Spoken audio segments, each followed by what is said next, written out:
Omadsiz odamlar qilishni xohlamaydigan ishlarni qilgan odam omadli bo'ladi.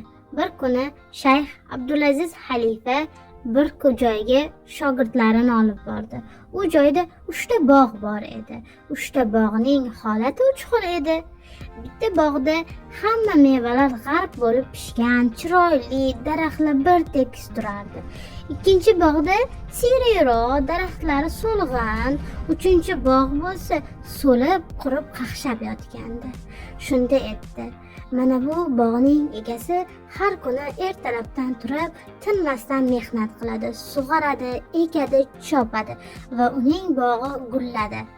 Mana bu bog'ning egasi esa xohlaganda qariydi, xohlaganda qaramaydi, vaqti bo'lganda qariydi-yu, vaqti bo'lmaganda kelolmay qoladi. O'shaning uchun uning bog'i salgina boshqacharoq", dedi. Mana bu qurib ketgan yerning egasi bog'ni oldi-yu, lekin hech qachon qaramadi va uning bog'i kun sayin so'lib qoldi, dedi. Bilasizlarmi?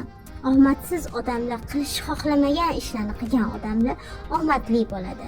Chunki omadsizlarning o'rniga omadlilar ishlasa, harakat qilsa va har bir harakatida unum bo'lsa, u odam o'zidan o'zi omadliga aylanadi.